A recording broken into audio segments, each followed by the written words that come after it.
Japan has many problems. For example, groping on trains, cheating, lolicon culture, more people staying single, and more middle-aged virgins. Today, we have a special guest, a man deeply embarrassed by all of Japan's issues, the expert on everything wrong with Japan, Mr. Ken Suzuki. Meshida-san, screw you. I have nothing to do with these problems. I just studied them. So, Ken-san, what do you think is Japan's biggest problem? Panty thieves, no doubt. Single women are too scared to hang their underwear outside. I see. Let's dive into this issue from the unique view of our panty theft specialist, Ken Suzuki-san. Meshida-san, shut the fuck up. After watching this video, you'll understand Japan's problems much better.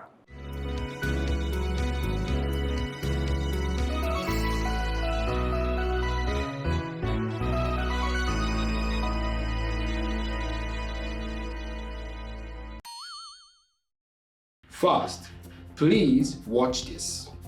In 2019, almost 3,000 people were arrested for being chikan in Japan. So, it means there were 30,000 chikan cases in Japan in 2019. The most popular place for chikan is in the train and station. More than 50% of molestation cases occur there, and the peak time for chikan is 7 to 8 a.m. in the morning. For ordinary people, commuter trains are hell. But for chicken men, it's heaven. For them, it's not a commuter train. It's a buffet. So, Ken-san, why are there many chikan in Japan? According to this book that was written by a chikan researcher, in a crowded train, as there are many people and you are part of one big group, you can hide your personality. So it is easy to become anonymous. Then it is easier to secretly sexually harass somebody, like on the internet, where some people use an anonymous name and start slandering people. Some men fulfill their dirty desires of molesting women on trains. So, you mean some men take advantage of the anonymous situation and change into chikan man? Yes, the same as when Meshida-san uses a fake name in a MILF hostess club and acts like a baby. It's reported that more than half of chikans don't get erect when they are molesting women on the train. What do you think about this fact? According to this book, molesting a woman is one of the ways they cope with their stress. They have a lot of stress in their life. For example, they work long hours or have bad relationships with others and their family, but they don't know how to relieve their stress and depression. The same as how some people drink to relieve their stress. They touch women's butts on trains to relieve their stress. So, chikan men don't know how to de-stress. They should learn from Ken-san how to relieve your stress by being spanked in an S&M club by a queen. To my surprise, it said that the stereotype of chikan is having a family and working hard and being a good father. They are very ordinary good people. That's why when they are arrested as molesters, people are surprised. I can't believe he does that. Their appearances are very ordinary. Thin, middle-aged men who look like gentlemen who never insult women. You look exactly like a chicken. Can I call you Mr. Chikan? Ladies, if you see a man like him on trains, be careful. Meshida-san, I'm very shocked and hurt. Do you know why Chikan relieve their stress through molesting women on trains? They pick quiet women who look like they are not resistant. Then they molest them and relieve their stress and fulfill their desire to control. They are definitely sexist and piece of shit. I'm not one of them. I want to be dominated by women and hope they look down on me. It's disgusting to touch women's bodies. I want to be tied up and struck with a whip. It's also said that chikan porno videos affect our men. In porno videos, they depict fantasy situations and usually first, women try to refuse, but gradually they accept it and finally enjoy being molested. Some men believe in that fantasy and think that chikan can make women happy and make them calm. After being arrested for being a chikan, some men make excuses like this and hurt women again. Those people who believe chikan fantasies are idiots. Like how Meshida-san believes that he can make women come. In porn videos, women show us our fantasies every time they are just acting. In fact, they only feel pain.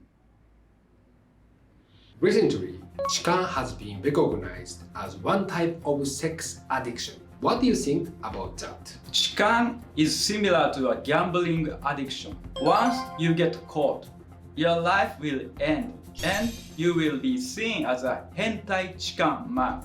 They take that risk and molest women on trains. Then, if they don't get caught, they get an uplifting feeling and it is addictive. So, they can never stop molesting. For them, being a chikan is like playing a game. On that point, like many gamers, do chikan players also research a lot before playing? It's said many chikan players are very diligent and eager to learn. Chikan are like modern day ninja. You train for a long time for a very short mission. Before becoming a chikan, they research a lot and simulate it and prepare for when they are found out. So that's why it's very difficult to catch these masters of chikan. Because becoming a chikan is their whole life. Unlike Western women, most Japanese women, when they are molested, can't ask for help. They are scared and endure it while they are molested, or get used to it. It's horrible, but chikan players aim for that kind of quiet woman. If women ask for help, and even if they caught the chikan, they have to spend a lot of time reporting it to the police and are asked a lot of questions, including how they were molested. They have to answer those questions, and it's painful for the women. It's like watching Meshida-san's solo comedy show. Even if the police arrest the chikan, they are not prosecuted. They usually offer to pay the women and settle out of court. If a court case starts, it will take a lot of time and energy. Basically, the victims are worried about ruining the chikan's life. So, as a result, the men can simply pay and settle out of court. But this is weird. Chikan is definitely a crime, but it ends up more like after molesting women. Men then pay for it, like Meshida-san does it with prostitutes. Ken-san, you are wrong. With a prostitute, you have to pay upfront. And this is much less of a problem than Chikan, but false charges are also becoming a problem. Some women act like they were molested and then demand money. Yes, men who look like they have a lot of money are usually the target. Meshida-san, we don't need to worry about it. So, Ken-san, what should we Japanese do to fix this Chikan problem? It's very simple. Just eliminate crowded trains. I also think the name Chikan is not good because nowadays we have an image of Chikan as a light section crime. I think we need a more serious crime name. Yes, you are definitely correct. How about train rape? Wow, that's really serious. We should change the name to that. So ladies, if you see a man like him on trains, be careful. He has a stereotype appearance of a train rapist. Meshida-san, fuck you. Thank you very much for watching this video. Now I'm organizing my solo stand-up comedy show and new comedy tour in Yoshiwara district. If you are interested in that, please check out the link below and don't forget to check out my Patreon page too. The famous condom company Sagami Gom reported that the rate of cheating in Japan is 20.5%. That is the number of people who cheat on their partner, including unmarried couples. So, it means 1 out of 5 people in Japan cheat on their partners. But if you look at the world rankings for cheating, as is reported by the world famous condom company, Durex, see this. Japan is ranked 26th. The top 10 are almost all European countries. Yes, cheating is not Japan's culture. It's European culture. But Christian people, especially Catholics, made monogamy the standard among developed countries and made it the world standard. Especially Spanish people. They colonized the Philippines and forced them to believe in Jesus. Nowadays, Spanish people enjoy divorcing, but Filipino people still can't legally divorce. Yes, they still strictly believe in all Catholic morals, except for being gay. By the way, we Japanese don't trust surveys that are conducted by condom companies. I mean, we try to hide and cover up our cheating, but we don't hide or cover up our bananas. If gynecologists were taking the survey, Japan would be in line with Europe as a developed cheating country. Why do we Japanese like making love without protection? It's like sushi. Even though it's more dangerous, raw fish tastes better on your tongue. Ken-san, how would you know? You never get close enough to a woman to find out. Meshida-san, shut the fuck up. In Japan, in ancient times, Japanese people had relationships with many people. Basically, it was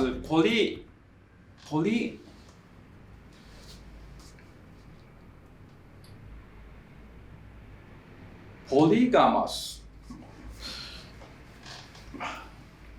It was polygamous. Then, in the Middle Ages, Japan became a patriarchy. The idea of marriage had changed and parents, mainly fathers, decided who their children would marry. During the time of the samurai, to protect the family, they were careful who they married them off to. So, you mean the wife was regarded as the husband's property? Yes, It's totally the opposite nowadays. Now in Japan, a husband is regarded as the wife's property, her wallet. So, at that time, you could say that marriage was totally separate to love. It was to protect the family. And nowadays, marriage is for spousal tax deductions. But I think among men of high status, it was normal to have many partners other than their wives in order to have sons and protect their lineage. This culture has been inherited by rich men nowadays. They have a wife and some mistresses. In the Edo period, if a married woman cheated on her husband, she and the man who she hooked up with were strictly punished for adultery. So, at that time, if married men cheated their wives and had relationships with unmarried women, they were not punished. This tradition was passed down as sugar daddies. And in Japan, we had a custom of yobai or visiting a woman in her home under the cover of night. It said that sometimes husbands allowed other men to do yobai with their wives. Really? Nowadays, in the Japanese porn industry, NTR or cuckolding series are very popular. I thought it was a current trend, but then it actually has a long history. Yes, LTR is traditional Japanese culture. Then, in modern times, we imitated the Western countries, and after World War II, our marriage system became the current monogamous one. So the charge of adultery that punished only wives was removed. Then, even though people were strictly against cheating, it wasn't a criminal act anymore. Women were given the right to cheat as well.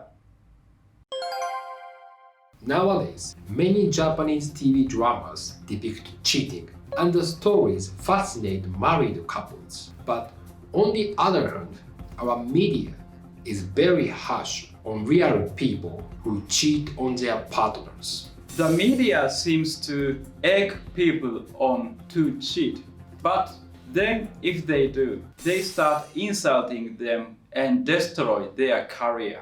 Then Japanese people also criticize them because we love being hypocritical.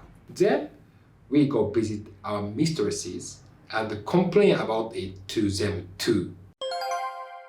I think Western people always criticize the culture of cheating in Japan and ask us, why do you cheat on your partners? Even though many Europeans also cheat.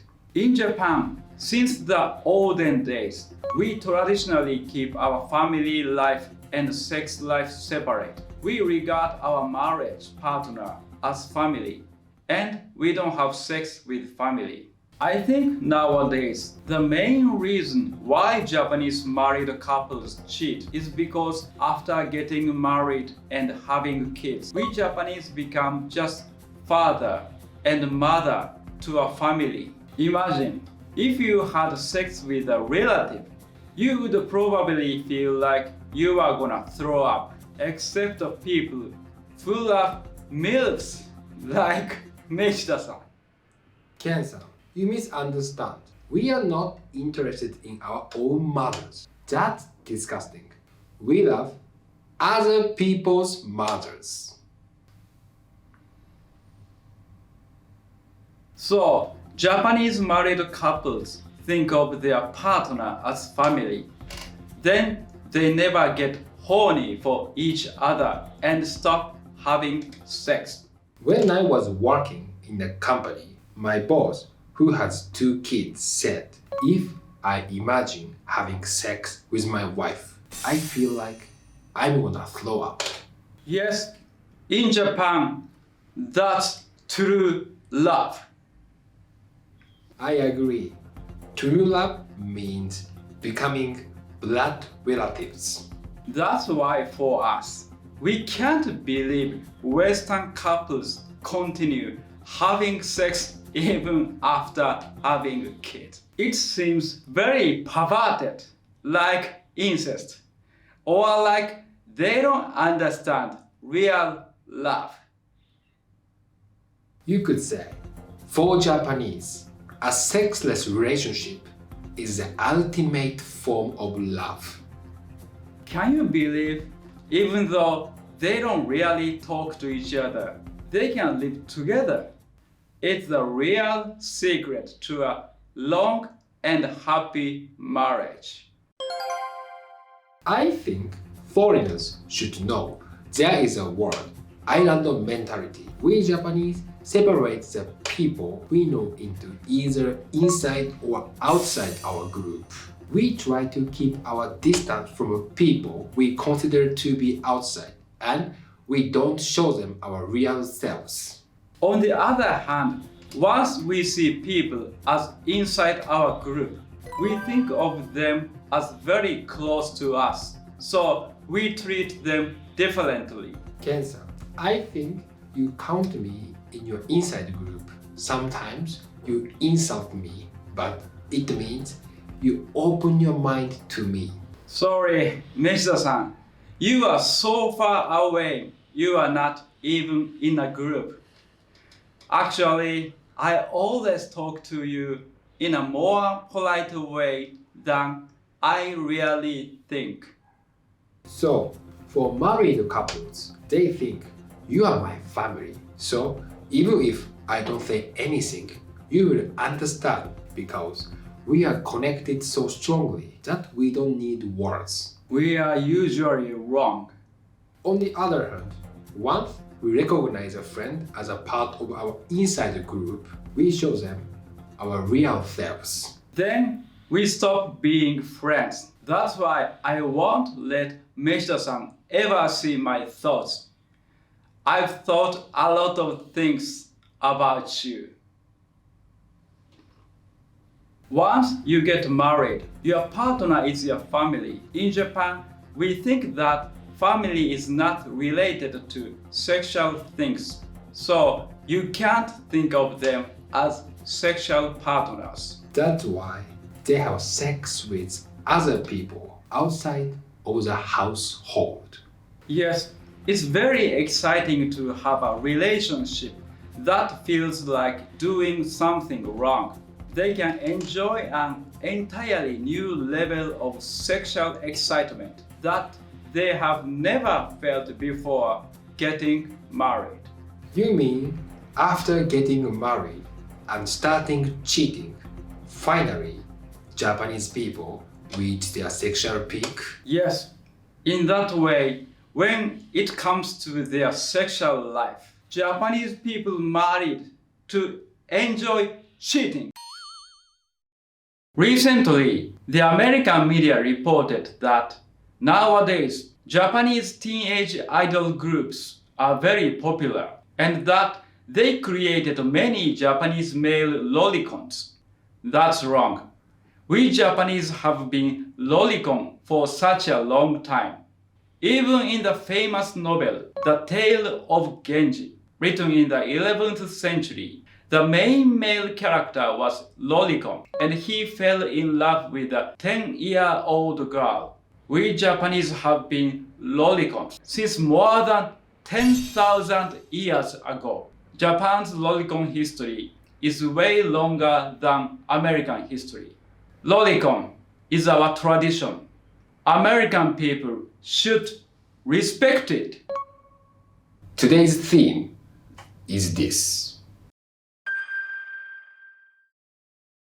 First of all, not only men, but females are also crazy about male idols. But today, I want to talk about male fans. When did young idols become popular in Japan?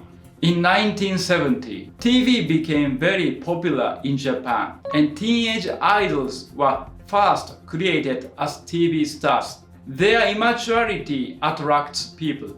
It's said the first idol was Saori Minami, who debuted in 1971. Was she your favorite idol? Meshida-san, I'm not that old. Fuck you. At that time, most of the idols were selected through auditions, and their singing and dance was not that good. They were just cute. That's an idol.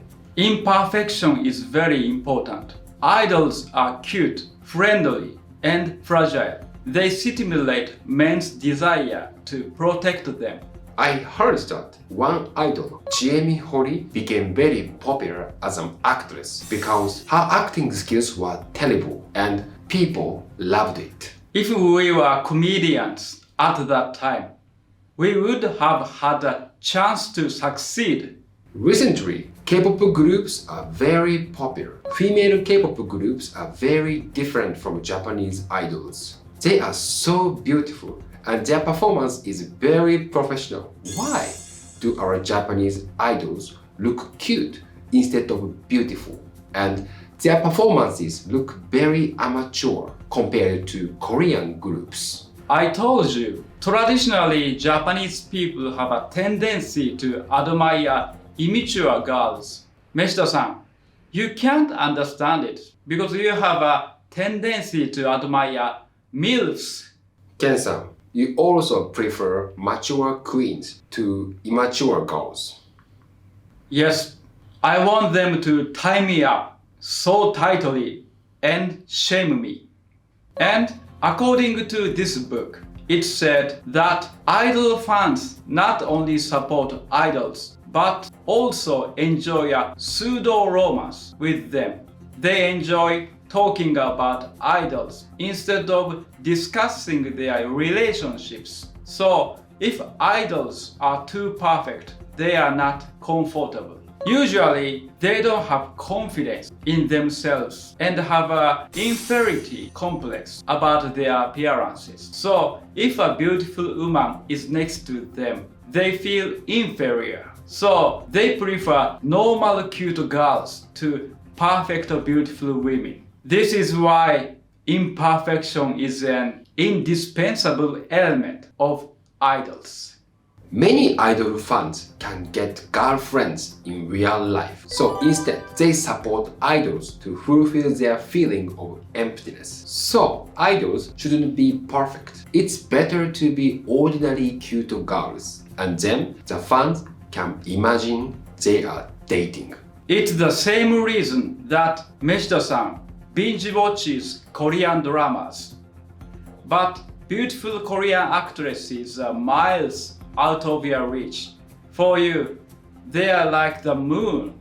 Do you enjoy the pseudo-romances anyway?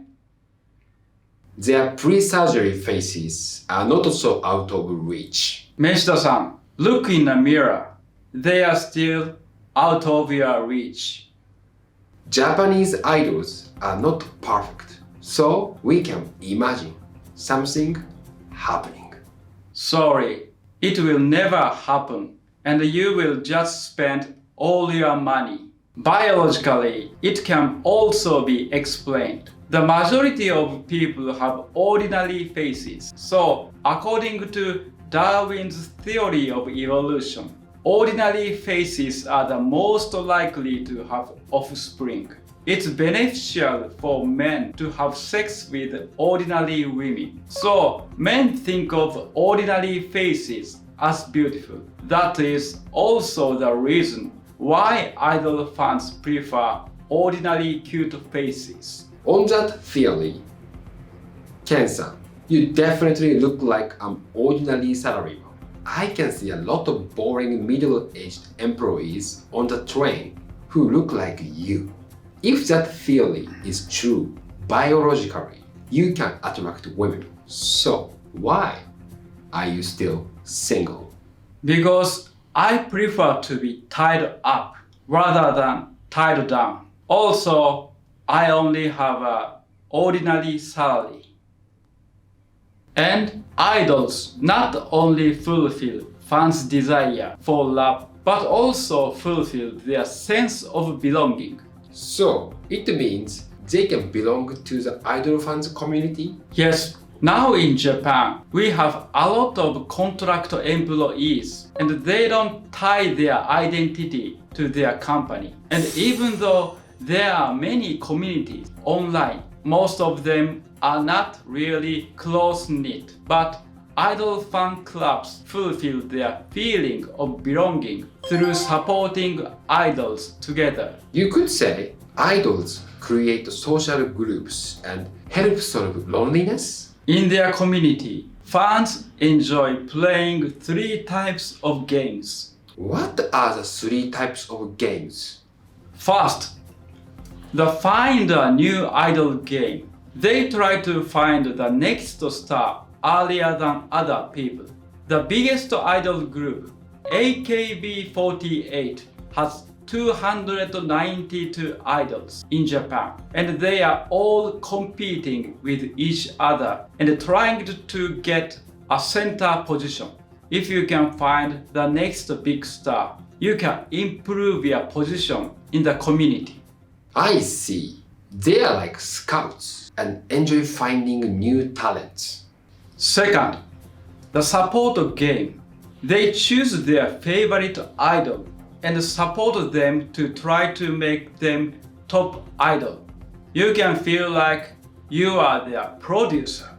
There is a big idol election among AKB48 idol groups. They decide the number 1 idol by voting among fans, and that election is a place for fans to play the support games. Meshida-san, did you say election or erection? Both.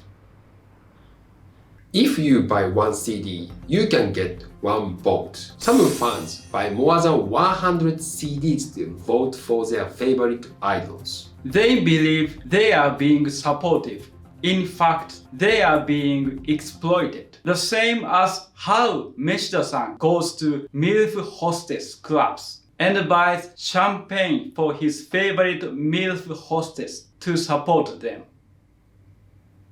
Third, the growing game. They enjoy seeing a process of someone growing into a popular idol. It's like enjoying seeing your favorite band become popular. Korean groups debut after training, but Japanese idols are different. After they pass the audition to become an idol, they are already in front of audiences, even during their training period.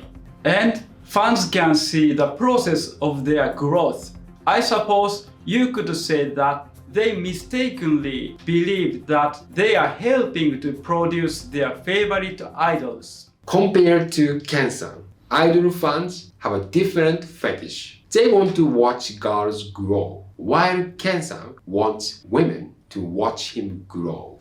Compared to Meshida-san, they have a different fetish. Instead of budding, Meshida-san wants to see the process of withering. Liking the idol industry to baseball, the producer of the AKB48 group, Yasushi Akimoto, said the difference between the Korean and Japanese idol industries is that the Korean industry is like a major league and the Japanese is a high school national competition. It may not be professional league, but we enjoy watching their games more. I want to see senior league games. As I mentioned earlier, many females are also crazy about male idols. Johnny's Jr. is the biggest male idol agency, and they have created many popular male idols. They organize fan clubs for loyal fans, and fans can choose their favorite male idol before they debut. They have a lot of trainees, and the fans can each find a favorite. Then fans start supporting their favorite idols and compete with other fans. As a result, the agency has earned a lot of money from their loyal fans. But there is one big difference between male and female idols. When it comes to male idols, not only teenage idols, but male idols in their 30s to 40s are also still popular, and they still dance and sing on stage. In Japan, for men, 40 is still young. So that means, Ken-san, you are a middle-aged man in Japan. Meshida-san, fuck you again. Idols work hard at singing and dancing and always do their best. We Japanese are encouraged by idols. Encouraged to take our loneliness into our own hands. Our dicks too. That was the joke. Through supporting idols, they can solve their loneliness and find a social group. I think Western men who come to Japan can deeply understand our Japanese idol fans. Listen, Western men in Japan. Please don't say Japanese idol fans are weird. They go to idol shows to the same reason you guys come to Japan. Today, we have a special guest with us. He is a researcher of Japanese virgins and a wizard himself. Ken Suzuki-san. Meshida-san, I'm not a wizard. In my younger days, I bewitched many women with my storytelling and magic wand. Don't lie. I bet they couldn't even see your tiny wand, much less have felt anything. Meshida-san, at least I take my time and put on a good show. One flick of your wand and the magic is over. Ken-san, fuck you. But Ken-san, now, Ken-san, you would understand how a virgin feels because your wand is broken and cannot use magic anymore. Meshida-san, shut the fuck up. First, according to a survey by the National Institute of Population and Social Security Research, the virginity rate among 30 to 34-year-olds is 25.6%, which means that about 1 out of every 4 virgins is a wizard. Is that data correct? By the way, according to a survey by Sagami Rubber Industries, it is 16.2% for those in their 30s. But how can a condom company measure such accurate data? Wizards never used them. That's why they became wizards. That's fake news. well, from both data sets, I guess you could say that the average of wizards in their 30s is 20% or 1 in 5. Frankly, these surveys on wizards are unreliable. In fact, many male wizards in their 30s try to hide the fact that they are wizards. Unfortunately, unlike Harry Potter, the muggles around them knows that they are wizards. On the other hand, Japanese women's first experiences are becoming younger and younger. Instead of school work, female students are only studying biology. And male students are studying wand handling. According to a survey by one research firm, men who are unemployed or have low incomes are more likely to become wizards. So, they have a magic aura that keeps women away. Take a look here. Here is the no sexual experience rate among never married men. Since 2005, the virginity rate among young men under 24 years old has been increasing, hasn't it? Yes, however, what is noteworthy is the lack of change in the virginity rate among those aged 25 and older. From 1987 to 2015, the virginity rate has remained constant at about 20 to 30%. So, men who are virgins until the age of 25 are likely to continue to be virgins after that? Just like lazy ants, 20 to 30% of men don't work. One big difference is that they rarely want to work hard. A long time ago, when Japan was still in the era of everyone getting married, there was a social matchmaking system. There was a social system to support men who couldn't find a partner so that they could use their wants. Nowadays, they are forced to become wizards because of the free love system.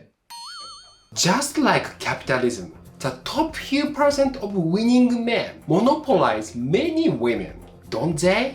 Yes, they are not wizards, but they are using wands. Ken-san, using wands to enchant women when not a wizard shouldn't be allowed. Ken-san, since you are really a wizard, please cast a curse spell on them. I'll cast a death spell on them. Abra Kedavra! Ken-san, you've put a spell on your own banana. What the fuck? The Japanese wizards are currently divided into two factions, liberals and conservatives, and they are engaged in a great debate. What do liberal wizards think? They are wizards who are working hard to become humans again. They are ashamed of being wizards.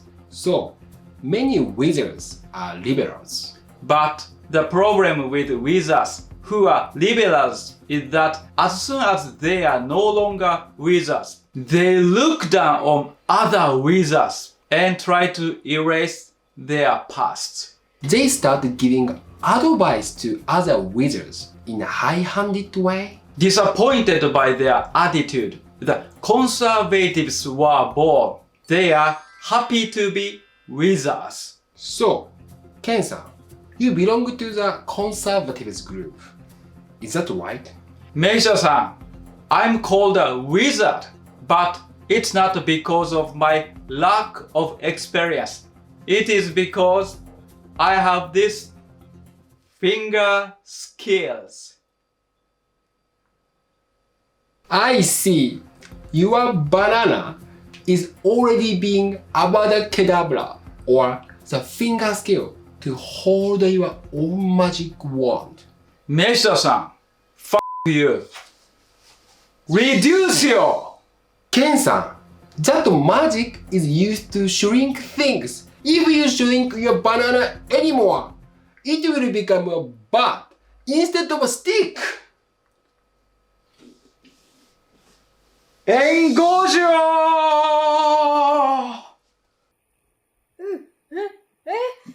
Ridiculous! White bitch!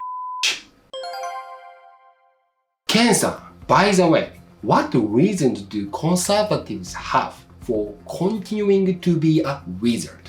I'm not a wizard, so I don't know what they think. So I asked a radical conservative for this opinion today. Please watch this message video. Listen up, you white bitches who mock us wizards. We, the wizards, have bananas that have zero risk of contracting diseases. We have the cleanest bananas in the world. They are many times cleaner than the bananas you guys usually eat. You have an expiration date, don't you? Meshida-san, be quiet. Listen to him. Also, we wizards don't have to worry about having children. So, we never make women become anxious. Actually, we don't know how to make a baby. Most of all, because we don't make human children who pollute this world. We are eco-friendly. It is not the sustainable development goals that will save the environment. It is the activities of us, the virgins. This is Ken-san, isn't it? No, he is my friend. All the women in the world tell us to fall in love. But when we approach them, they reject us with all their might. You hypocrites. It's a hypocrite. I know that he needs to study English. You guys say that love is good, but you don't know the beauty of two-dimensional romance, do you? It's so much better than that shitty partner of yours. Finally, you guys know what? The requirements for blood that can be used for transfusions. Blood cannot be transfused from anyone who has had sexual contact with an unspecified or new member of the opposite sex within 6 months. In short, we wizards' blood is the most suitable for transfusions. That's why we contribute the most to the blood transfusions. We save many lives. If we stop being wizards, how many lives could be lost? That's why we continue to be wizards. Hello everyone, I'm Ken and I'm a professional panty detective. Oh, I didn't know. You are a panty detective. To be honest, you look like a panty thief. Meshida-san, fuck you. So, what are you doing as a panty detective? In my job as a panty detective, I protect women's panties from hentai men. Our main job consists of investigating stolen women's panties and trying to retrieve them. And we are also pushing to put GPS on women's panties. That in the future panties will contain GPS for women's protection. It seems very difficult to develop panties with GPS which still work after putting them in the washing machine and dryer. But good luck, panty detective-san. ありがとうございます。 So, first of all, could you share the current situation regarding the theft of women's panties? Of course, in 2023 in Japan, among the theft crimes that were recognized, underwear theft accounted for 1.3%. It is said that car theft makes up to 1.4%. So it's almost the same rate as car thefts. In Japan, we rarely hear about car theft. So in fact, is panty theft a minority? Not at all. Imagine if your car is stolen, you'd report it to the police as soon as possible. But what about panties? Most women don't report it to the police. I see. After reporting it, they have to answer a lot of questions by the police. For instance, what is the color of the panties? Are they a G-string or not? It feels like a second panty crime by the police. Exactly. That's why the number of reported panty thefts is just the tip of the iceberg. Kidnapped used panties may be secretly sent to rich people in the US, the same as kidnapped children from third world countries. Anyway, as you can see, this is the data on used panty arrests in Japan. In 2023, there were 10,413 recognized cases of panty theft and only 4,122 cases resulted in arrest. So the arrest rate was approximately 40%. That means more than half of panty thieves are still free to run rampant. By the way, I told you 4,122 cases resulted in arrest. but the number of thieves were only 674 people. That means one panty thief carries out 6 cases on average. Correct. Panty thefts are done by a small elite hentai force. That's why when news reports on panty thieves, they show all the stolen panties neatly arranged like a collection on a blue sheet by the police. They must be descendants of ninja. Yes, as a panty detective, I'm fighting against hentai ninjas who still use the panties. I see. Japanese traditional ninja skills are being taken over by panty thieves. And those small elite hentai ninjas created this image that my beloved Japan is a country of stolen used panties. Just why would these perverted ninjas risk ruining their lives to steal underwear? If you are caught stealing underwear, you will be arrested and exposed on the internet. It will be difficult to return to society as it is considered an abnormal sexual habit. Furthermore, you never know what kind of person might have worn the panties you stole from the balcony. It is possible that the woman who is not your ideal type is the owner of the panties. Actually, a 90-year-old boy stole a G-string from a balcony of a family home. The police caught him, but it was revealed that the G-string was actually the father's. And there was an accident in which an elderly man was found stealing a pair of panties from a balcony and was struck and killed by a car while fleeing the scene. Remarkably, he is said to have breathed his last with the panties still clutched in his hand. He is a legend among panty thieves.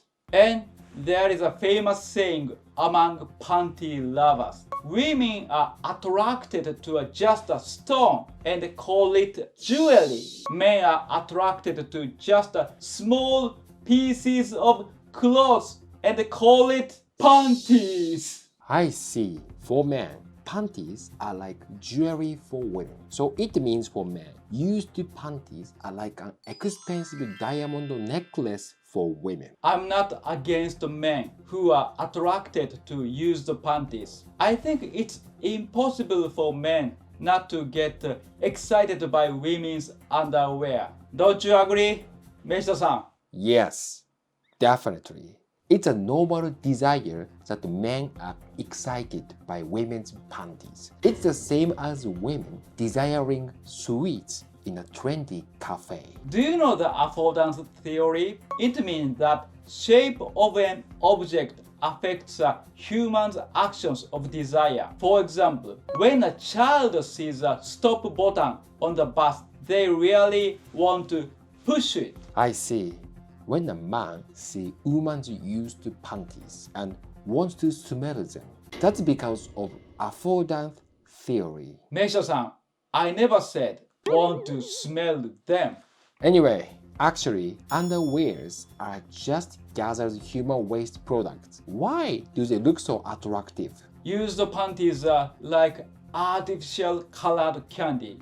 They look attractive even though they are really poisoned. Not only artificial coloring, but also irritating fragrances. The hentai ninjas who succumbed to this temptation become truly addicted to panties and repeatedly steal them.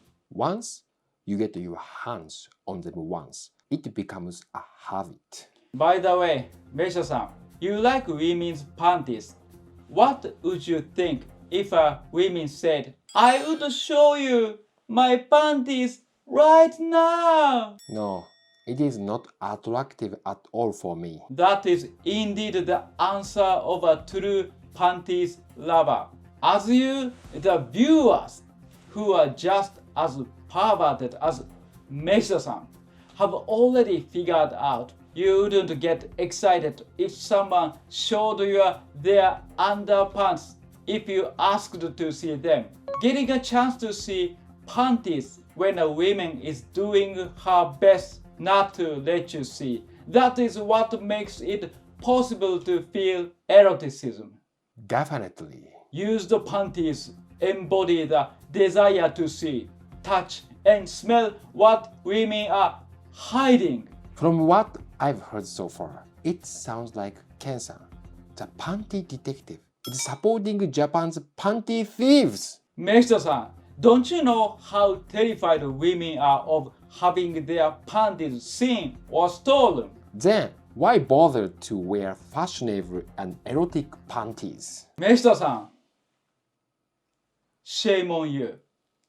The only reason women wear their desirable panties is to show them to their significant others, not to be seen by perverts like you. So, how did you come to understand hentai men's fascination with panties? Ken-san, you must be a perverted ninja spy! Meshida-san, shut the fuck up! Such a fucking pervert man. Shame on you! Now, we, the panty detectives, accepting this male desire for panties, have 3 pieces of advice to prevent the men of the world from falling to the perverted dark side and become hentai ninjas.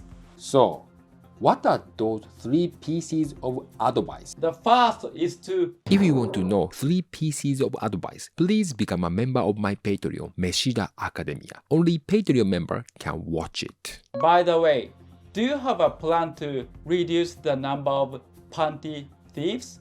Ken-san, it is simple. It is to lift the ban on the used underwear business again. In the 1990s, the sale of used underwear was allowed and dealers existed. That's a terrible idea. Underwear thieves existed back then too, right? Currently, the sale of used underwear is being suppressed outside of brothels, which has increased the desire for more used panties. Legalizing the used panty market will reduce theft, as people will be able to access used panties without having to steal them. And most importantly, the Japanese economy will be revitalized. If such a thing happens and Japanese idols start selling their panties they wore at concerts, many men would go bankrupt. Meshida-san, I am worried about you. Ken-san, fuck you. If I could go bankrupt like that, I would be very happy. Such a hentai man. Ken-san, fuck you very much for coming today. Meshida-san, fuck you for having me here today. Everyone, please follow my social networking sites. Way better than Meshida-san's perverted channel. Fuck you very much. ありがとう。Fuck Meshida-san. すいません。はい、もしもし。どうしたの？え？パンツ盗まれた？え？GPS つけてたんだ。え？本当に？わかった。ちょっとまた折り返すね。ケンさん。My female friend called me and she said last night her used panty was stolen in her balcony and she put GPS to her panty and she said now her panty is in this room. Ken-san, you are not a panty detective. You are a hentai ninja. May the panties be with you! Oh my little girl, 温めてあげよう。